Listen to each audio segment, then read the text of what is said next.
초대교회는 질적으로나 양적으로 부흥하였습니다. 팽창하였다 이렇게 말해도 될 정도로 많은 사람들이 예수를 믿고 크리스찬이 되었습니다. 그리고 초대교회를 형성하기 시작했습니다.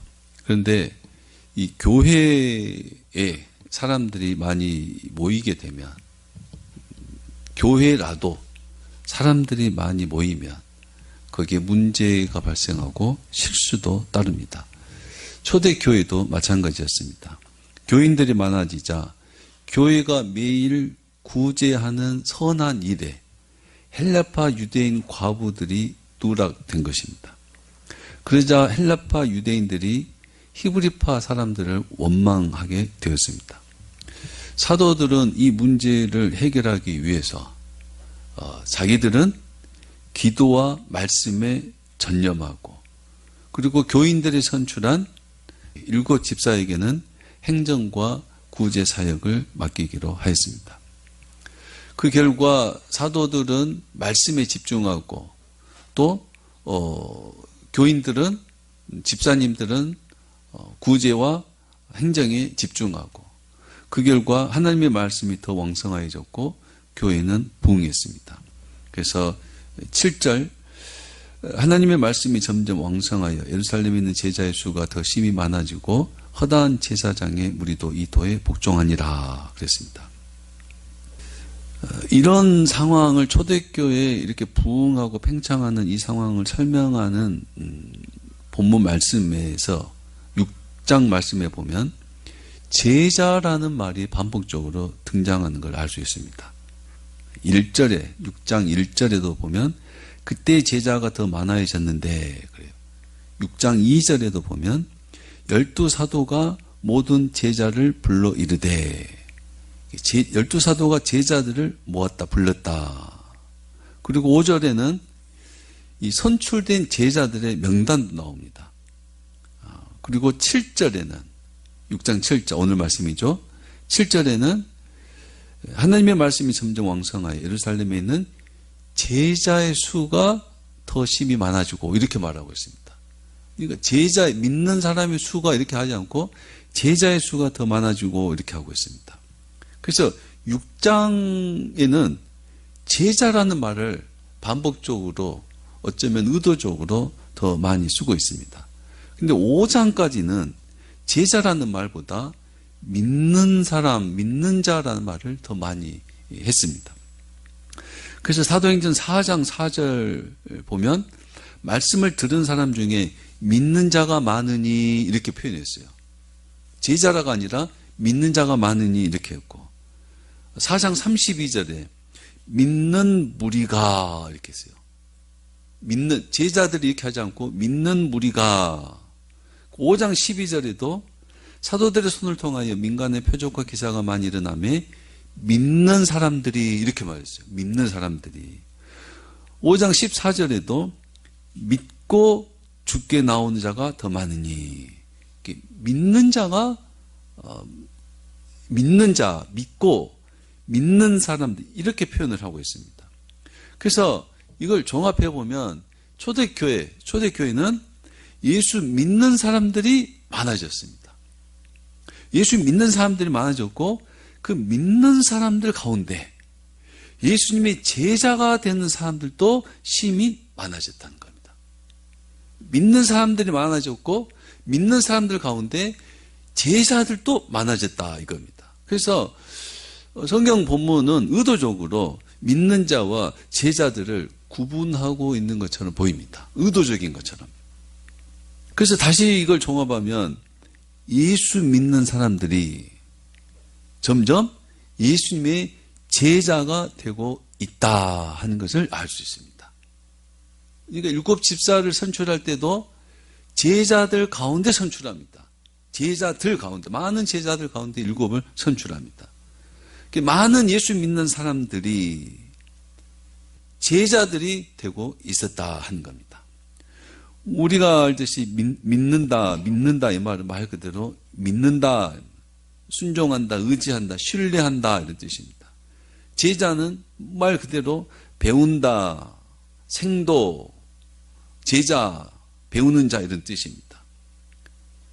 여러분, 예수님을 믿는다 이 말은 예수님을 믿기 때문에 예수님의 제자가 되는 겁니다. 믿는 것과 제자가 따로 있는 것이 아니라 예수님을 믿는다면 예수님의 제자가 되는 겁니다. 예수님을 믿기 때문에 제자가 되는 거예요. 예수님을 믿는다면 내가 원하지 않더라도 예수님을 믿어서 예수님의 말씀에 순종하고 예수님의 제자가 되어 가는 겁니다. 예수 믿는 사람들은 예수님이 가르치신 천국 복음을 배우고 실천함으로써 예수님의 제자가 되어야 하는 겁니다. 나는 제자는 될 수가 없어. 믿긴 믿는데 제자가 아니야. 이건 말이 안 되는 이야기입니다. 그래서 모든 예수 믿는 사람들은 예수를 믿는다는 것에 멈추지 말고 예수님의 제자로서 배우고 훈련되어야 하는 겁니다. 모든 믿는 사람들은 나는 예수 믿어 이걸로 끝내는 것이 아니라 내가 예수님을 믿기 때문에 예수님이 하신 말씀을 믿고 예수님이 하라고 하는 말씀에 순종하고 그것이 예수님의 제자로서 배우고 훈련되어 가는 겁니다. 그래서 우리는 이런 질문을 받을 필요가 있습니다. 모든 크리스찬들에게 이렇게 물어볼 수 있어요. 예수님을 믿습니까? 이렇게 물어볼 수 있고 또요. 당신은 예수님의 제자입니까? 이렇게 물어볼 수 있다는 겁니다.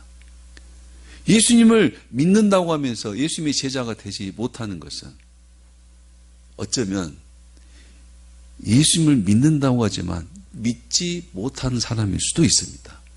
또는 예수님을 믿는다고 하면서 제자가 되지 못하는 것은 아직 미숙한 믿음에 머물러 있다 이렇게 볼 수 있습니다. 미숙한, 성장하지 못한 자리에 있을 수 있다. 또는 예수님을 믿는다고 하면서 예수님의 제자로 살지 못하면 그 믿음이 왜곡된 믿음을 가지고 있을 수 있다 이렇게 말할 수 있습니다. 무속적 신앙, 기독교 신앙이 아닌 우상을 섬기는 것처럼 예수님을 믿는 잘못된 믿음을 가지고 있을 수도 있다는 겁니다. 모든 예수 믿는 사람들은 믿을 뿐만 아니라 예수님의 제자로서 배우고 훈련되어야 됩니다. 그리고 예수님의 제자로 살아야 됩니다. 목회자가 되라, 선교사가 되라 이런 말이 아니에요. 우리의 모든 일상을 예수님의 제자로 살아야 되는 겁니다. 여러분들도 여러분의 일상을 믿음과 제자를 구분짓는 것이 아니라 별개로 취급하는 것이 아니라 내가 예수님을 믿기 때문에 내 일상이 예수님의 제자로 사는 겁니다. 예수님의 제자로 살으셔야 됩니다. 사도들은 당시 교회 문제를 해결하기 위해서 자신들은 기도와 말씀 사역에 전념하고 제자들 가운데서 7을 뽑아 안수하여 그들에게 교회 행정과 사업을 위임하였습니다.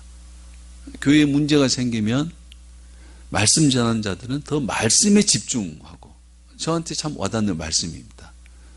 말씀에 더 집중하고 교회 행정과 사업은 또 교회 안에 제자들 중에 제자, 교인들이 선출한 분들에게 맡기는 것이 참 바람직하다라고 생각이 됩니다. 목사가 다 하려고 하면 오히려 그게 더 문제가 되는 것도 같습니다. 오늘 본문은 7 집사 중에서 한 사람인 스데반에 대해서 말씀하고 있습니다. 8절에 스데반이 은혜와 권능이 충만하여 큰 기사와 표적을 민간에 행하니, 스데반은 하나님의 은혜, 하나님의 권능이 충만했습니다. 하나님으로 충만했고 그래서 스데반에게서 큰 기사와 표적이 나타났습니다. 큰 기사와 표적을 민간 백성들에게 행했습니다.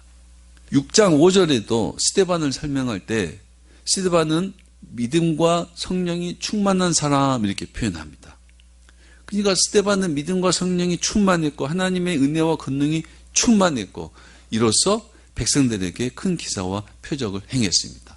어떤 초자연적인 능력을 행했다 이것을 집중하는 것이 아니라 어떤 기사, 어떤 기적과 표적으로 복음을 증거했다. 이렇게 이것을 지금 이야기하고 있습니다. 복음을 나타내기 위해서 어떤 기사와 표적들이 많이 나타났다 하는 겁니다. 우리는 여기서 또 한번 생각할 수 있습니다. 표적과 기사는 예수님께서 복음을 전하실 때 많이 행하셨습니다. 그래서 많은 사람들이 병을 고치기 위해서 예수님 앞에 많이 나왔습니다. 구름같이 몰려들었습니다. 예수님이 복음을 전하실 때 표적과 기사를 행하셨습니다. 그리고 오순절 성령 강림 이후 제자들이 또 표적과 기사를 많이 행했습니다. 그리고 하나님을 증거했습니다. 이제는 누가 표적과 기사를 행하죠? 제자들의 제자가 표적과 기사를 행하고 있더라 이 말입니다. 제자들의 제자가 또 그 제자들의 제자가 표적과 기사를 통해서 복음을 전하고 있는 겁니다. 그리스도의 복음이 사람을 살리는 복음이 제자들을 통해서 제자들의 제자들을 통해서 또 그 제자들을 통해서 역동적이고 폭발적으로 백성들에게 전파되고 있었더라 이 말입니다. 초대교회의 모습입니다. 역동적으로 어떤 표적과 기사들이 나타나고 부인할 수 없는 하나님의 역사 속에서 그리스도의 복음이 진리고 참되고 하나님이 살아계시다는 것을 증거를 입으면서 복음이 전해지고 그들이 예수님을 영접하고 크리스찬들이 되어가고 있었습니다. 그렇게 복음을 전파할 때, 복음이 적극적으로 전파될 때 많은 사람들이 예수를 믿고 제자가 되기도 하였지만 반대편에서는 복음이 잘 전해지고 있는 그때에도 복음을 반대하는 대적자들을 만나게 됩니다. 그러니까 스데반은 표적과 기사를 통해서 많은 사람들에게 복음을 전하는 증거가 많았는데 또 한편에서는 대적자들을 만났다 하는 것을 우리에게 보여주고 있습니다. 9절 말씀, 이른바 자유민들 즉 구레네인, 알렉산드리아인, 길리기아와 아시아에서 온 사람들의 회당에서 어떤 자들이 일어나 스데반과 더불어 논쟁할세.